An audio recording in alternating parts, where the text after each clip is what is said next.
ஓம் சத்குருவே சரணம். வாத்தியார் மகராஜ்க்கு ஜெய். குருவர்களால் காலரகசிய பதிவேட்டில் பார்க்கக்கூடிய விஷயமானது அப்படி பார்த்துட்டிங்கன்னா, ஒரு ரொம்ப விசேஷமான ஒரு தர்ப்பண பற்றின சில தகவல்கள். என்ன விசேஷமான தகவல்கள் அப்படின்ட்டு யோசிச்சிங்கன்னா, இந்த பூர்வீக சொத்து இருக்கிறவங்க எல்லாருமே இந்த தர்ப்பணத்தை பற்றி தெரிஞ்சுட்டு நிச்சயமாக பண்ணணும்.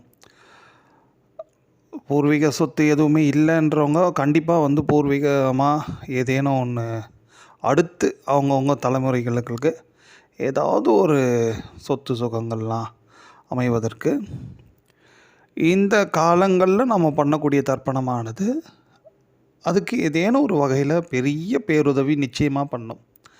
அதாவது கிட்டத்தட்ட நம்ம இருக்கக்கூடிய சொத்து சுகங்களை பாதுகாப்பாக வச்சுக்கிறதுக்கும், ஓரளவுக்கு இறைவனோட கருணையாலும் பித்திருக்களோட ஆசையாலும் சொத்து சுகங்கள் ஏதேனும் ஏற்படுவதற்கும் ஒரு அற்புதமான காலங்கள் தான் இப்போது அடியன் சொல்ல போகிறது. அது வாத்தியார் சொன்ன விஷயம். அது என்ன சொல்லியிருக்காரு அப்படி பார்த்துட்டிங்கன்னா, இந்த சுக்கிர பகவான் திருவோணம் நட்சத்திரத்தில் சஞ்சாரம் பண்ணும் காலங்களில் தினப்படியே 24 தலைமுறைகளுக்கு தர்ப்பணம் பண்ணணும் அப்படின்றாரு. பொதுவாகவே நம்ம 3 பேருக்கு தான் பண்ணுவோம், அப்பா, தாத்தா, கொள்ளு தாத்தான்ட்டு. ஆனால் 24 தலைமுறைகளுக்கு பண்ணால் என்ன ஒரு விதமான அனுக்கிரகம் பார்த்தாச்சுன்னா, இந்த பூர்வீகமாக நிறைய பேருக்கு அப்பா, தாத்தா அந்த மாதிரி சொத்துக்கள்லாம் அனுபவிக்கிறாங்கன்னா, அந்த சொத்துக்கள்லாம் ஓரளவுக்கு இருக்கும். ஏன்னா நிறைய பேர் நீங்கள் பார்த்தீங்கன்னா, நிறைய சொத்து சுகங்களோடு அவங்க அப்பாலாம் இருந்திருப்பார். ஆனால் அடுத்த ஜென்ரேஷன் பார்த்திங்கன்னா ஒன்றுமே இல்லாமல் இருப்பாங்க.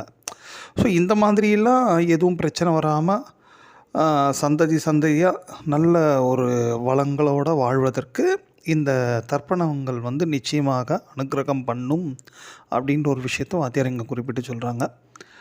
அதன்படி நீங்கள் பார்த்துட்டிங்கன்னா, இந்த புதன்கிழமை ஜனவரி மாதம் 21ஆம் தேதியிலேருந்து அடுத்த ஒரு 10 நாளைக்கு தொடர்ந்து முடிஞ்ச அளவுக்கு ஒரு 24 தலைமுறைகளுக்கு நீங்கள் டெய்லி தர்ப்பணம், நித்திய தர்ப்பணமாக எடுத்து பண்ணுறது ரொம்ப உத்தமம். அதுலேயும் குறிப்பாக இந்த புதன்கிழமை வியதிபாத யோகமாகவும் இருக்குது. ஷண்ணாவதி தர்ப்பண காலங்களில் இந்த வியதிபாத யோகம் ரொம்ப முக்கியமான ஒன்று. தந்தை வகையறா பித்திருக்களுக்கு மிகுந்த மகிழ்ச்சியை தரக்கூடியது. ஸோ அந்த நாள்லேருந்து நீங்கள் ஆரம்பிச்சுட்டு கூட புதன்கிழமை அன்னைக்கு வியதிபாதம் யோகம் கூடிய அந்த நாள்லேருந்து நீங்கள் ஆரம்பித்து அடுத்த ஒரு 10 நாளைக்கு தொடர்ந்து இந்த மாதிரி நீங்கள் தர்ப்பணம் பண்ணுறதுக்கு முயற்சி பண்ணிங்கன்னா, நிச்சயமாக இதோட பலன்களானது இந்த மாதிரி சொத்து சுகங்களுக்கு ஒரு பாதுகாப்பை தரும்.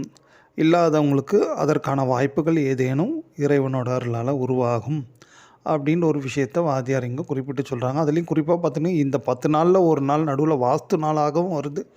அது இன்னும் ஒரு கூடுதல் சிறப்பு நமக்கு.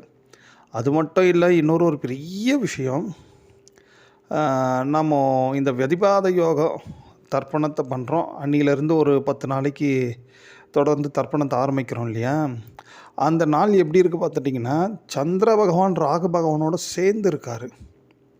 இந்த ராகு கேதுக்களோட இந்த சந்திர பகவான் ஆகட்டும், சூரிய பகவான் ஆகட்டும், எப்போல்லாம் மிங்கிள் ஆகுறாங்களோ அப்போல்லாம் இந்த பித்திருக்களுக்குரிய பூஜைகளோட பலன், அவங்க பித்திருக்களுக்குரிய பூஜைகளை நம்ம பண்ணுறோன்னா அதோட பலன்கள் நிச்சயமாக மிகப்பெரிய அளவில் நிச்சயமாக கிடைக்கும். ஸோ அதுவும் இப்போது அட் ப்ரெசண்ட்டு நமக்கு ரொம்ப சிறப்பாக இருக்கும். அந்த புதன்கிழமை சந்திர பகவான் ராகு பகவானோடு சேர்ந்து கும்பத்தில் சஞ்சாரம் பண்ணிட்டு இருப்பார். ஸோ இது ஒரு பெரிய அனுகிரகம், அதுவும் குறிப்பாக இந்த வருடம் நமக்கு. ஸோ அதனால் இந்த நித்திய தர்ப்பணத்தை யாருமே தவற விட்டுறாதீங்க. நம்மளுக்கு எதுவுமே வீடு வாசல் இல்லைனாலும் நம்ம சந்ததிகளுக்காவது ஏற்படுவதற்கு இந்த மாதிரி வரக்கூடிய காலங்களெல்லாம், அதுவும் இந்த மாதிரி கிரக சஞ்சாரங்களில் ஏற்படக்கூடிய ஒரு விசேஷமான அனுகிரகத்தை தர்ப்பணம் மூலியமாக நம்ம பித்திருக்களோட ஆசையை பெற்றுட்டோன்னா நிச்சயமாக அதற்குரிய அந்த நன்மைகளை நாம் நிச்சயமாக அடையலாம் குருவர்களால். ஓம்.